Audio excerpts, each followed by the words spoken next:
Voilà.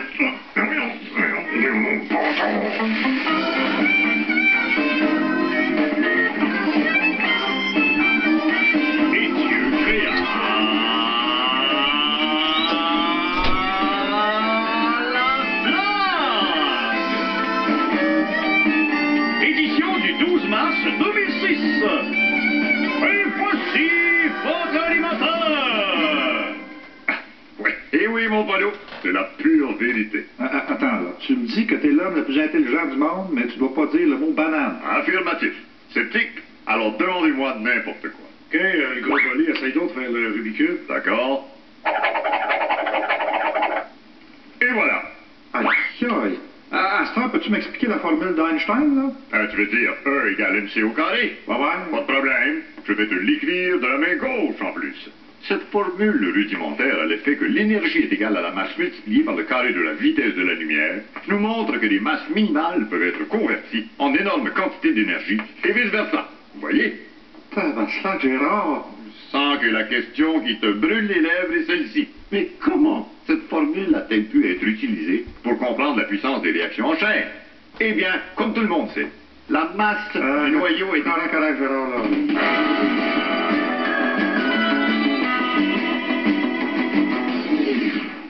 Tu vois, au fond, Polo, la différence entre toi et moi, c'est que tu es ce que nous, esprits supérieurs, appelons un 5%. Un 5 Qu'est-ce que tu veux dire, là? Que tu n'utilises que 5% de ton cerveau. Il y a aussi les 1%, mais eux autres, ils regardent Love Story. De mon côté, j'en utilise 98%. C'est juste une affaire de connexion neurologique, au fond. Pas question de rapatrier les troupes canadiennes en mission en Afghanistan. Nous en parlons avec le premier ministre Stephen Harper. Bonsoir. Monsieur Harper, pourquoi laisse-t-on nos soldats en Afghanistan? C'est pour supporter le moral du peuple afghan. À quoi ça lui supporte?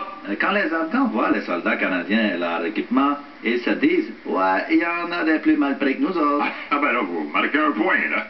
À part ça, il y a une question de sécurité. Entre vous et moi, nos hélicoptères Sea-King, c'est-tu mieux qu'ils s'écrasent là-bas ou qu'ils s'écrasent ici, hein? Oui, je peux pas vous obstiner là-dessus. Alors merci, Monsieur Harper.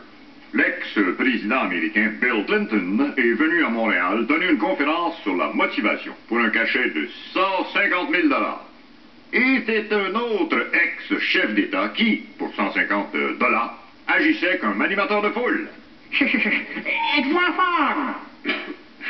Ah, plus fort que ça, là. Êtes-vous en forme? Scène du cinéma. Comme des millions de personnes, j'ai regardé la soirée des Oscars. Et d'après moi, cette année, un film avec 2 pingouins homosexuels qui dénonceraient le racisme aurait tout raflé. Que j'ai donc de l'esprit vandale. Excuse, Gérard, je fais un mot croisé, là, puis je bloque sur un mot. Fruit préféré des singes, 6 lettres finissant par E. Orange.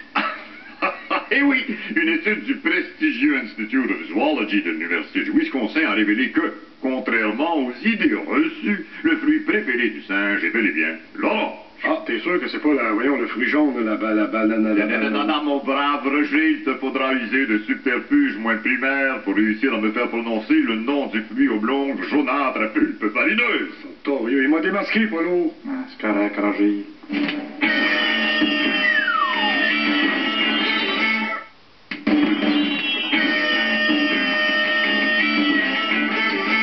Un instant, mes chers amis, je vais lire ce résumé de Agatha Christie. Alors, logiquement, le meurtrier ne peut être que Simon Doyle, le mari de Lynette. Ah, ben oui, j'avais encore raison. Bébé Fafa. C'est fort, Gérard. Élémentaire, mon cher 5%. Maintenant, mes amis, nous allons... Oh, une seconde. Mais oui, mais bien sûr. Pardon, les gars, je viens d'inventer le remède de la grippe aviaire. Je vais le noter avant d'oublier. Bon. Gérard, c'est parce qu'on va être en retard. Faut présenter le sketch. Ah oui, bien sûr. Polo, qui a dit la phrase, j'ouvre les guillemets, quel vin est aussi pétillant, savoureux que l'infini des possibles? Fermez les guillemets. C'est toi, tu viens de la dire. Non! C'est Soren Kierkegaard, bien sûr, ce philosophe danois, né en 1813, ne savait pas si bien dire. Et parlant de vin, la Société des alcools aurait bien besoin d'un homme tel que lui pour redorer son blason. Mais elle a fait plutôt appel à un homme qui, ma foi, m'a bien envié à Bacchus, dieu du vin. La Jouvence des alcools du Québec vous invite à ses succursales. Bienvenue à la Chaque. Ah, comment dirais-je? Je le sens ici très bien, comme un deuxième chez moi. Tous mes meilleurs amis sont là. Je parle bien sûr des bouteilles. À la JAQ, les produits sont enfin offerts dans des formats plus pratiques. Le litre, le magnum, le Jéroboam et le tout nouveau Parisodonosaure, une splendeur. À la JAQ, il sera encore plus agréable de déambuler dans les rayons, au volant de paniers plus spacieux et plus solides, avec des roues en alliage et équipés de coussins gonflables en cas de collision. Et, comment dire, histoire d'accrocher la clientèle le plus tôt possible, on offre même des paniers pour les tout-petits. Mignon comme tout, n'est-ce pas? Et pour distraire les enfants entre deux achats de gros jeans, vous pourrez compter sur notre mascotte, le sympathique clown Igloo. Dis bonjour aux amis Igloo. Igloo. Oh, bonjour, bonjour. Vous allez voir, notre clown, il s'y connaît en matière de ballon. À la Chaque, on sait récompenser les clients assidus. La carte Fidélité Privilège vous offre une foule de cadeaux en livre. Comme ce pratique casque, idéal pour une soirée en tête-à-tête avec une partie de hockey ou une assemblée de cuisine souverainiste. De plus, présentez votre carte à un taxi en fin de soirée et il va aller vous reconduire 15% plus loin.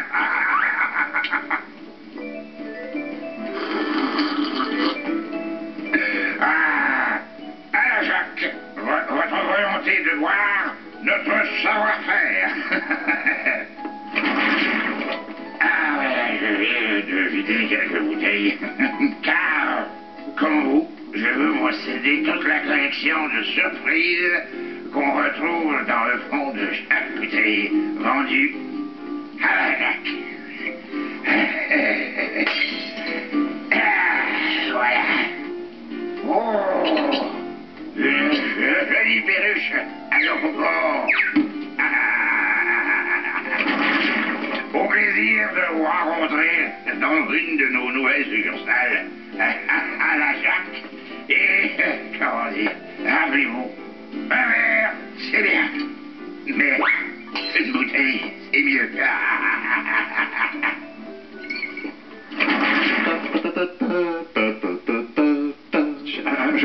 On est revenu. Oui, excusez-moi, je m'amusais à terminer dans ma tête la symphonie inachevée de Franz Schubert. Une seconde.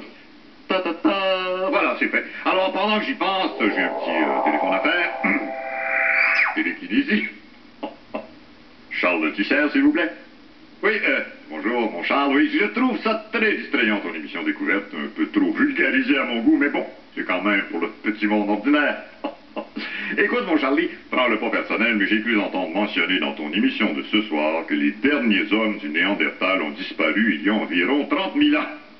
Eh bien, c'est plus précisément, il y a 34 253 ans, 7 mois et 13 jours. C'est vrai? OK? On lâche pas. C'est sympathique, hein? Bye, ciao! Chers amis, passons de la vulgarisation scientifique à la vulgarisation politique avec l'ami des jeunes, Oncle Jean.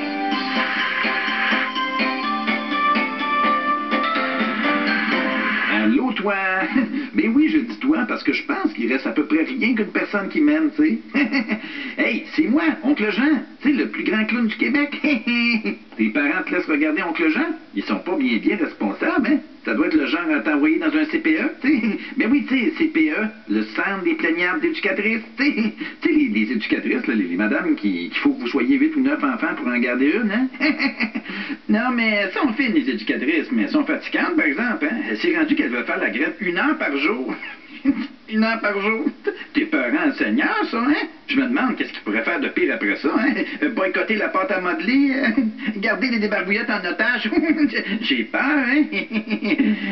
Est-ce que je vous ai présenté mon ami Poupou? Hein? Bonjour, mon Poupou. As-tu faim? Bon, mais Oncle Jean t'a apporté du bon miam-miam. Bon, qu'est-ce que c'est ça? Revendication des éducatrices. Tu vas aimer ça, mon poupou? Proposition syndicale de la CSN. Ouais, c'est ta journée, poupou, hein? Non, bonne chose de faite. Ça risque d'être dur à digérer, par exemple, hein? Maintenant, est-ce que ça vous dirait de voir les dessins des amis? Hein? OK, on va regarder un premier dessin.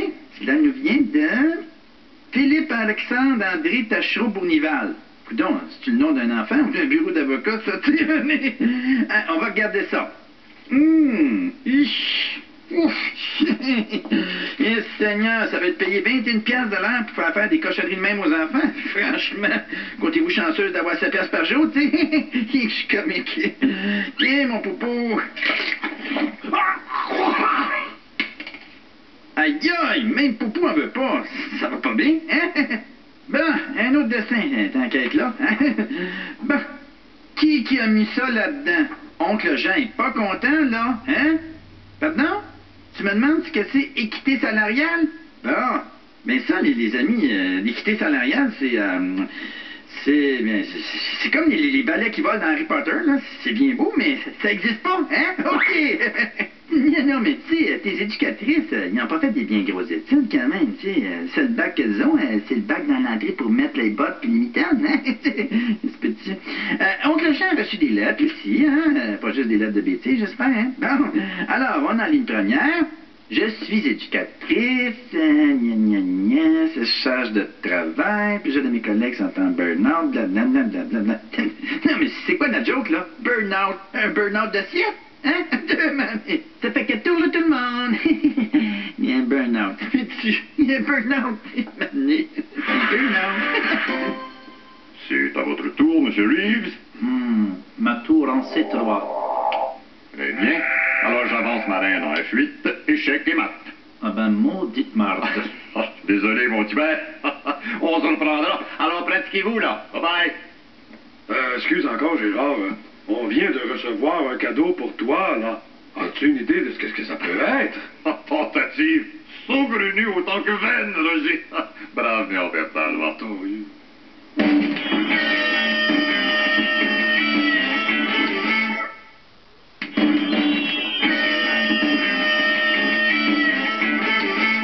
Hey Gérard, hey les gars, puis moi, on cherche le titre d'une ancienne émission de TV des années 80 avec Yves Corbeil, là. Comment ça s'appelait donc? Voyons, peau de...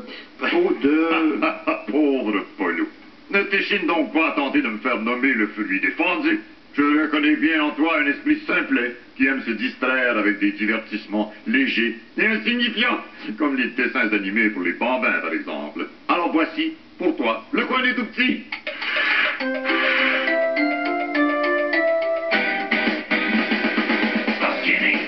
Guinée, à la fois coaché DJ, très fâché, pas content, il va brasser cette pétante, attention, car Bocchini est là.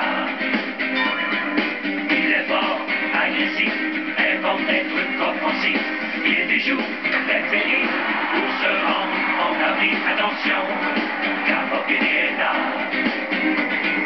Entouré de méchants, il doit les battre en tout temps, pour aller en Syrie. Sinon ce sera fini, attention, car Bocchini est là.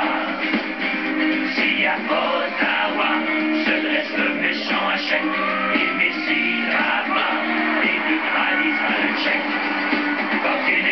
Bocchini, c'est un gars qui fait jaser, sympathique, accueillant, le visage toujours souriant. Pour lui, la saison est de combat et de l'action il y en a.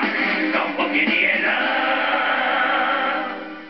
L'éditorial de la semaine, trouvailles et trésors de garage. Ah, les forts de garage. Force est d'admettre que j'ai toujours entretenu à leur égard une méfiance atavique. Connais pas ça à Apollo, atavique? Ah, ta gueule. Insolent, pas le toqué. Donc, je visitais naguère des ventes de garage et d'une à l'autre, j'avais le sentiment de tomber de Caribe en Scylla. Mais je viens de découvrir, illuminé que je suis par ma culture nouvelle, qu'on peut y soustraire à de pauvres bougres ignorants. des objets tout simplement fabuleux. Par exemple, admirez ici cet authentique vase Guan de la grande période de la dynastie Ming, qui, comme on sait, a duré de 1368 à 1644. Polo, tu as sans doute entendu parler de cette dynastie. Dynastie? Ah, moi, je regardais à Dallas. Mon impayable, toi. Habile utilisation du double sens. Donc, j'ai obtenu ce vase Ming, habituellement vendu 5 millions aux enchères de Sotheby's. Je l'ai obtenu pour 2,50 $. Oh, mais es-tu sûr que c'est un vrai? Bien, absolument que c'est un vrai, c'est gracieux. Par ailleurs, j'ai déniché dans une autre vente de garage cette toile du grand Vincent Van Gogh, né le 30 mars 1853. Ça s'appelle pas Van Gogh, c'est Van Gogh. Non, Van Gogh. Ben oui, puis on se baigne dans le lac Manfred Magot, hein? Ah, cuistre, donc, j'ai acquis cette toile intitulée Les Tournesols et peinte en 1888 pour seulement 4,25 $. Un vrai vol. Elle est estimée à 40 millions. Roger, si tu veux bien aller la déposer dans ma loge, et surtout, fais attention de ne pas maganer les coins.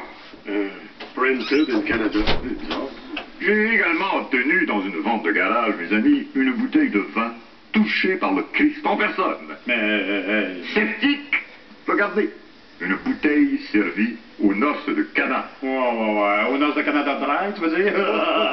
Habillé, riez, primate. Je pense que j'ai que t'es allé à la vente de garage de l'hiver de Metz. Hey, j'ai hâte, toi qui es si intelligent, là. J'ai pogné ça dans une vente de garage. Sais-tu ce que c'est? Ben, c'est un support à banane. Yes! Yes, je l'ai eu! Yes, Non. les bananes! Non, Gérard, es-tu correct? J'ai dit banane. Hey, ça veut dire que t'es redevenu épais? Fais toi-même, Roger, mais teste-moi, demande-moi quelque chose. 782 multiplié par 21. Ben là, il y a une moins tard, ça. OK, 2 fois 6. Ah, OK. Alors, attends un peu, là. 2, attends, le 2 fois 2, c'est 4. Le 6, si j'ai juste 3. Le 3, 5. Polo, on va se faire une bière? Correct. Bientôt, Gérard. OK.